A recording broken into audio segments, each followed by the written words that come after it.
KUAM News Headlines is presented by Calvo's Insurance, serving Guam for 80 years. Matson and the Adahi Tanu program. Cars Plus, visit today during our spring sales event. IP&E, fueling excellence. McDonald's of Guam, I'm loving it, and King's Restaurant, located in Tamuning and Dededo. Always open, always local.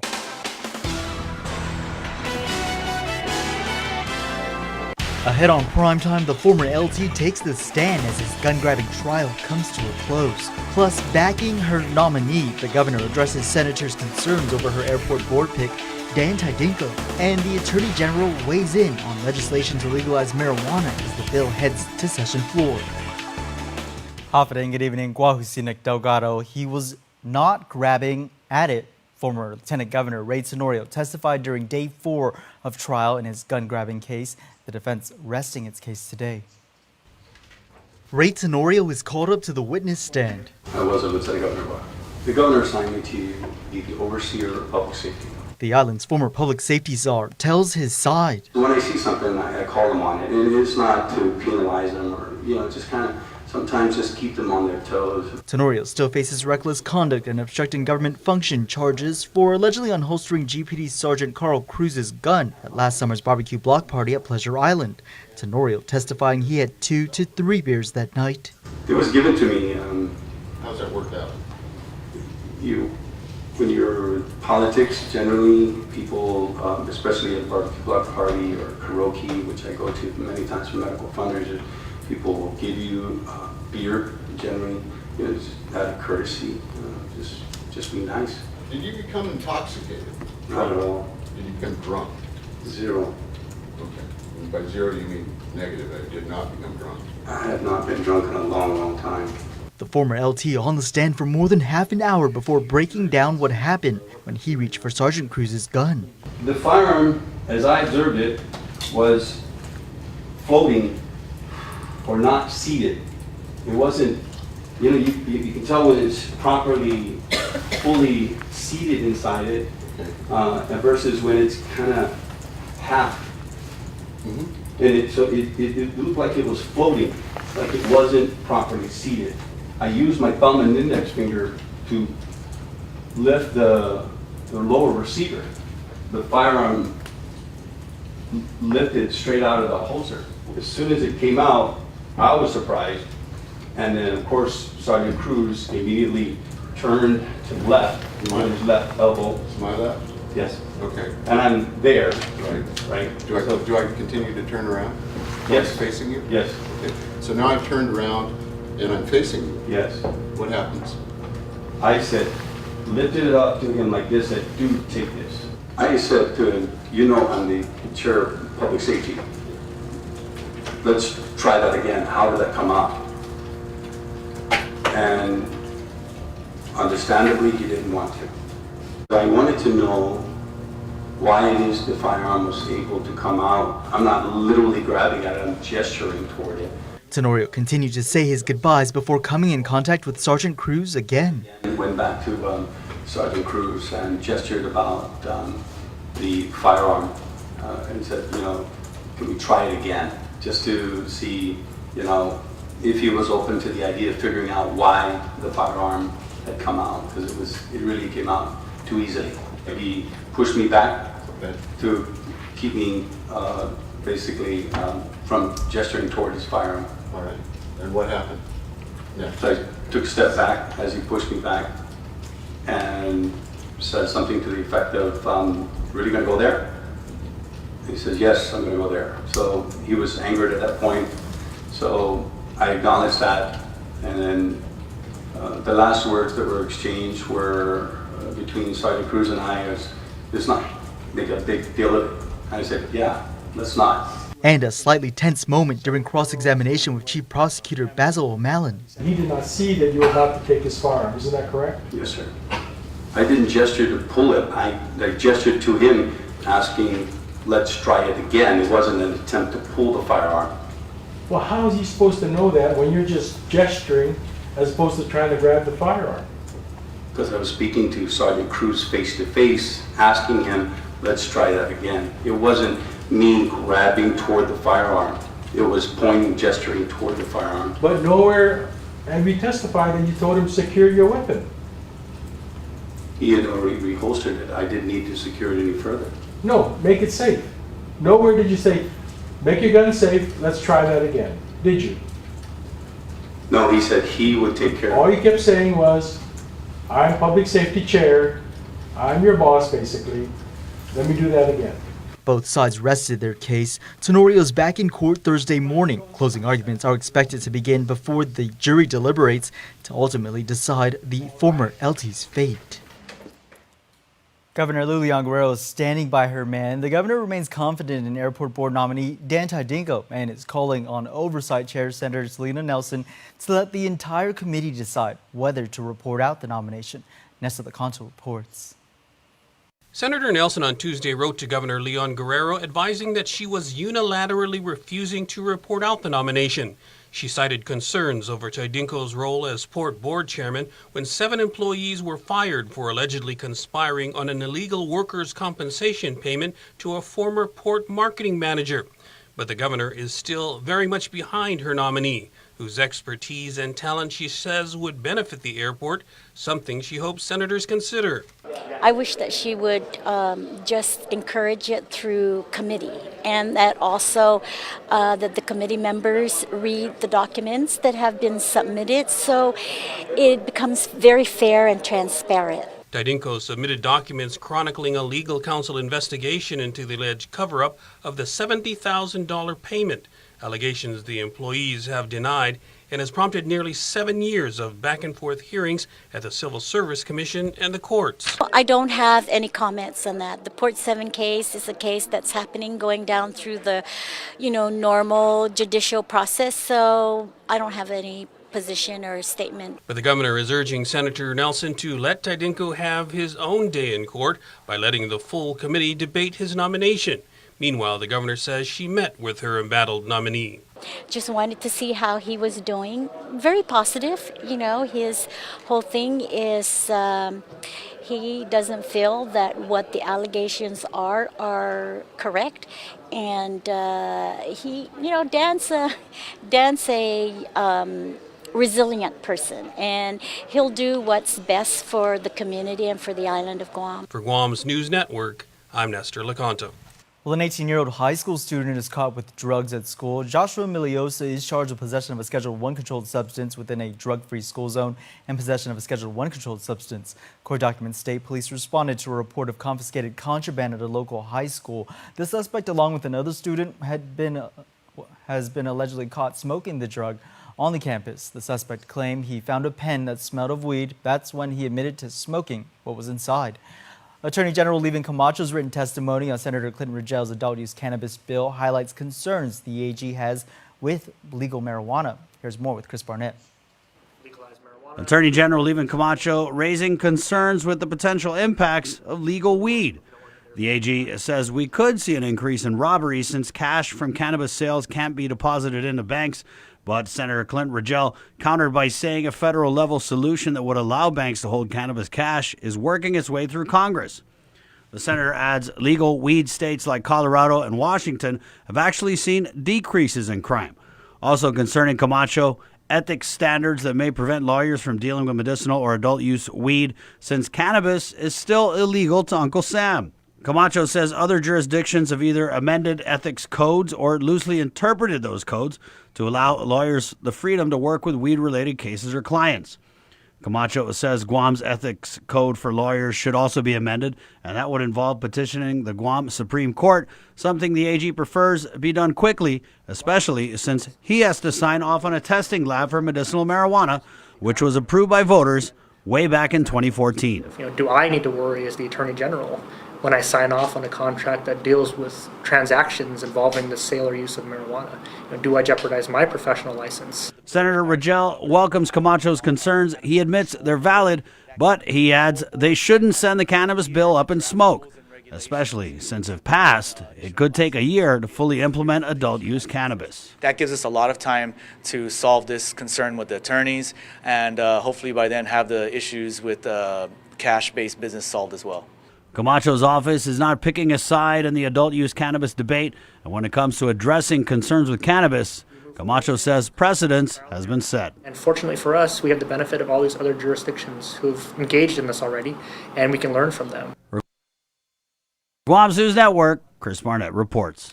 And the Guam Police Department has yet to say where it stands on the adult use of cannabis. GPD spokesman Sergeant Paul Tapau says that the acting chief, Steve Ignacio, has yet to sign off on the department's position paper. Meantime, the Republican Party of Guam issued a press release saying adult use cannabis should be put on a referendum for voters to decide the issue in the 2020 election. Well, the governor also weighed in on legislation introduced by Senator Rogel to legalize marijuana, set to be heard on this week's session agenda. The Magahaga says she's theoretically in favor of making weed legal on the island. You know, I haven't seen the details of the bill, but conceptually, I do support recreational marijuana. I do feel that it should be made legal. I think we should be able to provide even those individuals who, need medicinal marijuana, that ingredient of marijuana, to make their lives much better, pains alleviated.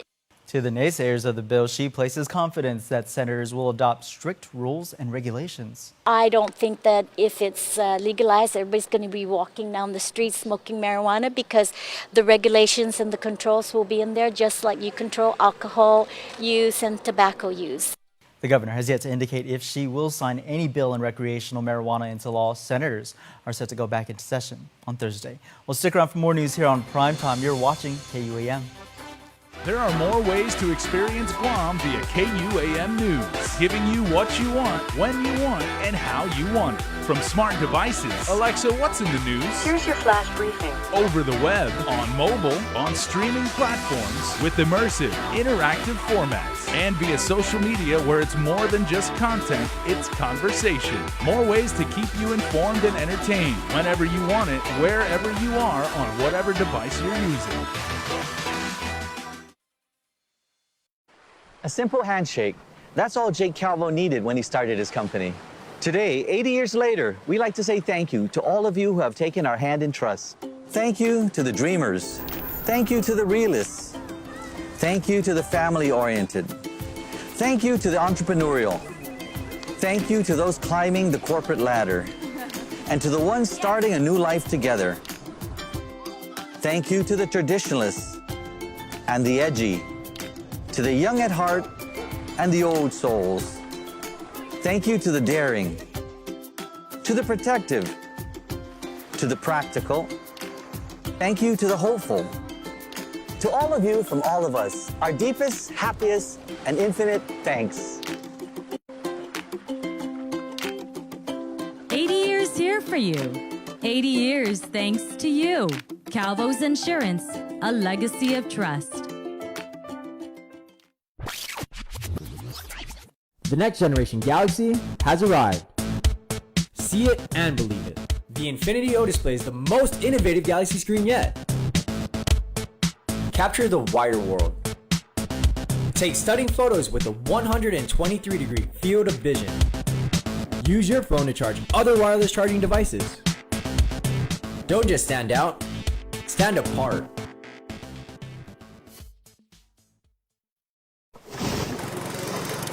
MTO, professional janitorial services with a warm hospitality touch. MTO gives that gift year-round. Pressure wash roofs, pressure wash driveways, lawn service, home cleaning, carpet restoration, office cleaning, commercial window cleaning, floor care. When cleaning is in order, MTO has you covered. Call 647-6861 to inquire on how you can receive the maintenance you deserve. MTO, celebrating 30 years with you, Guam.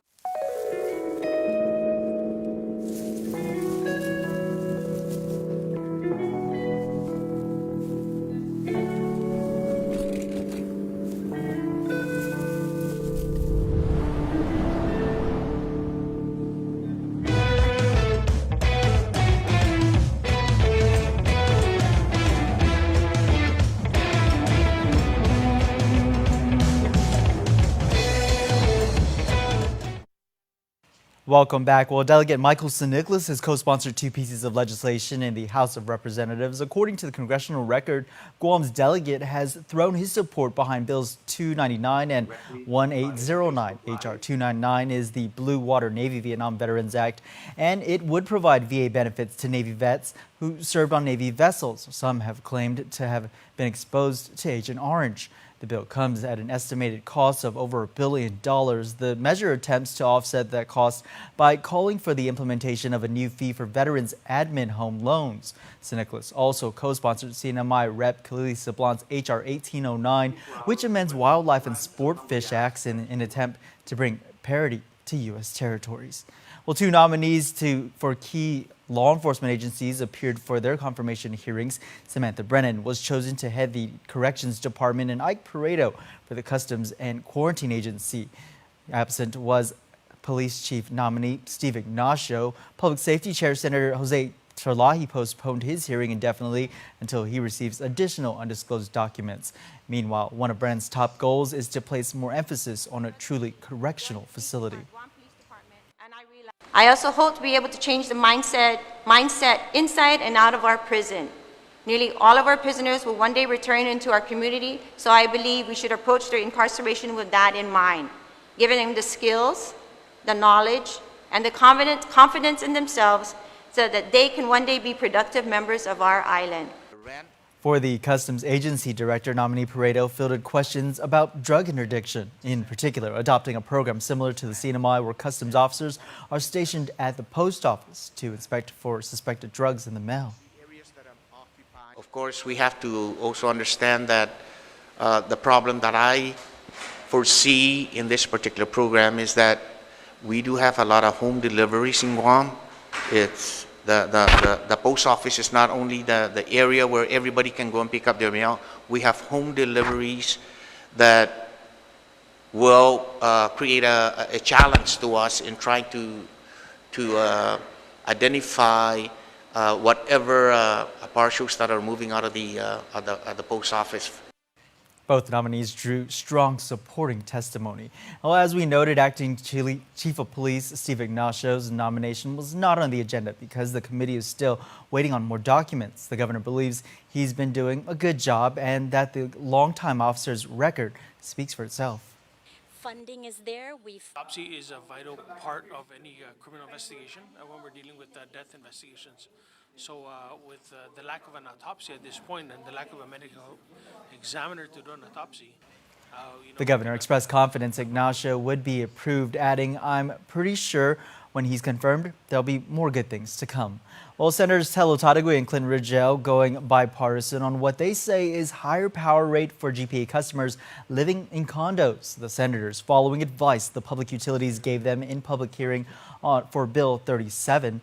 PUC reps saying senators should stay in their lane, and instead of trying to legislate power rates for condo dwellers, senators should be like everyone else and follow requests with the PUC.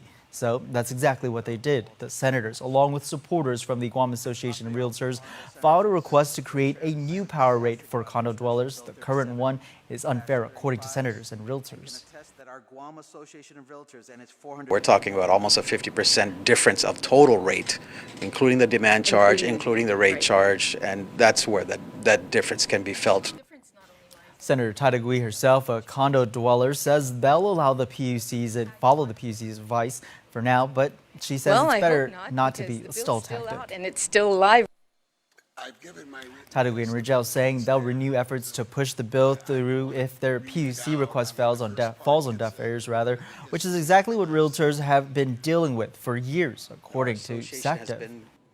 Trying to communicate with the PUC and GPA to come up with these fair rates for over 10 years, maybe even longer now.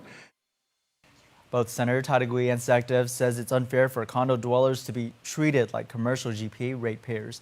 While breaking ground and cutting the ribbon for more affordable housing in Delegate, officials celebrate the completion of Summertown Estates 3 and the start of construction for Summertown Estates 4. GOR's Executive Director Ray Tapasnia thanked Cortec Development for their partnership. Summertown Estates 3 will house 66 3- and 4-bedroom homes, complete with on-site shopping mart, swimming pool, and community center. Governor Lulian Guerrero applauded the development of housing to help low-income families. I think it's a very good, very positive, very progressive kind of partnership. As you well know, one of the ways that we can provide quality of life is providing housing for our families that can be affordable.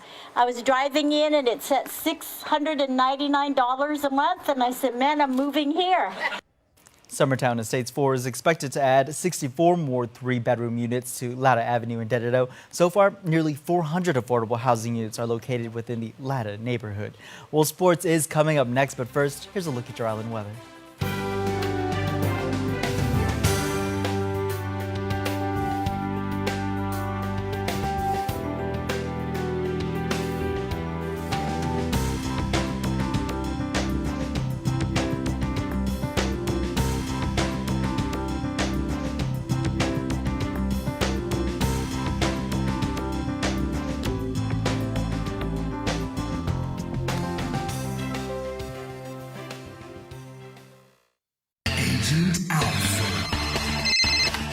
What's that? An Alpha Insurance customer needs a claim settled immediately?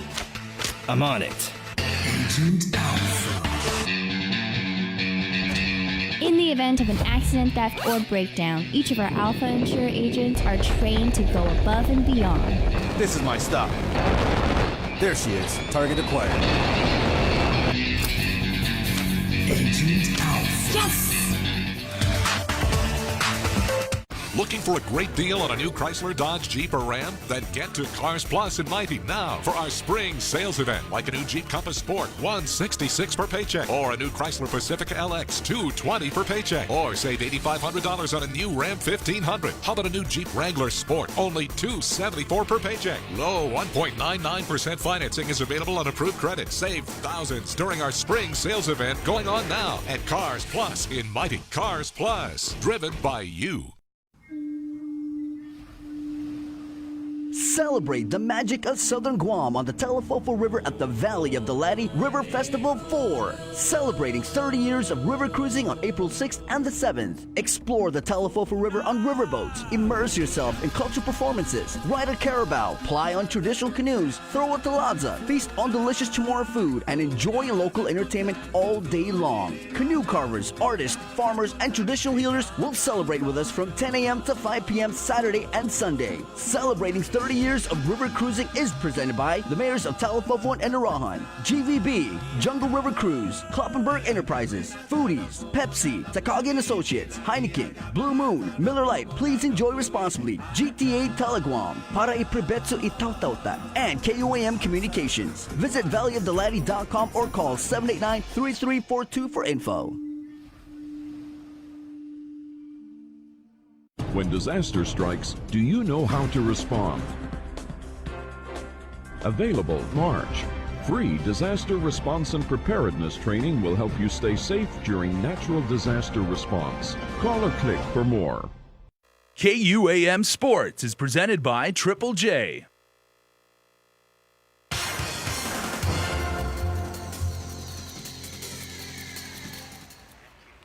What's up, Guam? Dave Delgado here for KUAM Sports. Thanks for watching. In studio, Guam National Tennis Federation President Torgan Smith. We're talking tennis.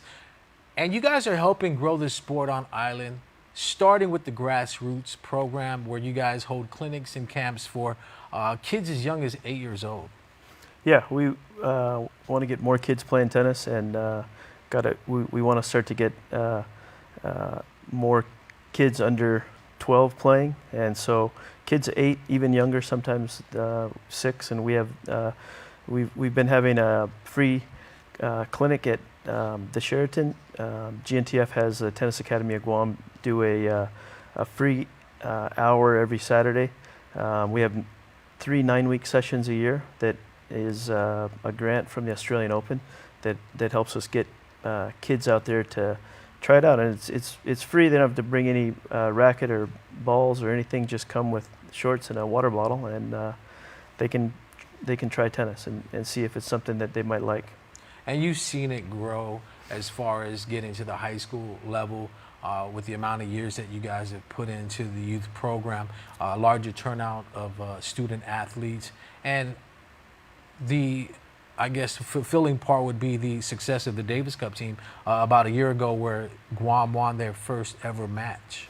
Yeah, well, that's the tennis pyramid right there. I mean, we have the entry level kids that are under 12s that are trying tennis for the first time, and all the development levels up to the Davis Cup is the top of our pyramid, and we can have these kids strive to play in the Davis Cup. The Fed Cup is the women's version of the Davis Cup. We don't have a Fed Cup team yet, but we can. And the Davis Cup we played for the first time last year in our Asia Oceania group, and we finished in the finals. We lost to the host country Oman, and had we won that, it would have been amazing to be able to be promoted the first year. But we just came up a little bit short. But it was amazing. Out of 12 countries, we finished third or fourth. There was a third and fourth place. We didn't play it off. But the next smallest country to Guam was Singapore with 5 million people. And where does Guam rank in the Micronesian region for tennis? I know we put athletes in the Micronesian Games, and we're looking to get ready for the upcoming Pacific Games. Yeah, well, the Micronesian Games and Pacific Games, in the Pacific, there's a lot of strong countries in the South. Saipan has some very good players. They got a good program in Saipan.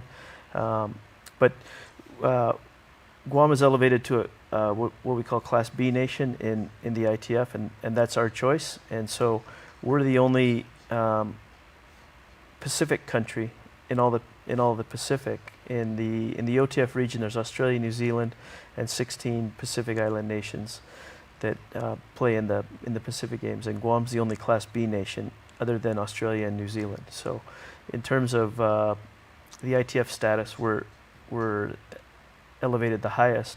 That was our choice, though. We petitioned the ITF to be able to do that, and I was appointed to a task force in the ITF that the ITF president asked me to join, and we're trying to get more of the Pacific nations to become Class B so they can also participate in Davis Cup, Fed Cup. So.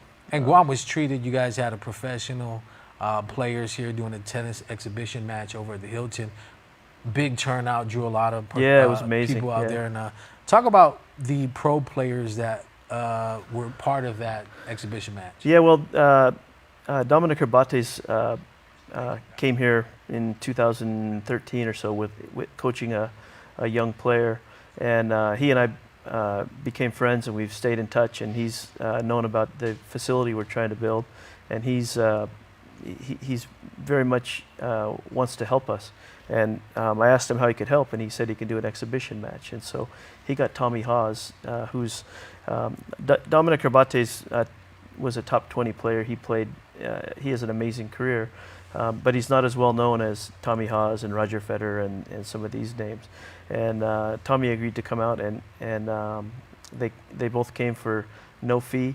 We just had to cover their airfare and hotel while they were here. They stayed. We had a golf tournament they played in, and there was just two super famous guys that wanted to help, and so they came out, and we stay in touch, and they want to know how the facility's coming along, and I'm anxious to tell them we're breaking ground any day. We're just waiting to get the building permits done, and then we can start. We've got the contractors lined up, the money in the bank, the loan is approved, and we're ready to go as soon as we get the building permit. All right, well, thanks for coming on the show. The 47th Annual Chamorro Open is going to be taking place this weekend with the singles event. For more information, you can check out gntf.org. That's going to do it for sports. We're back right after this.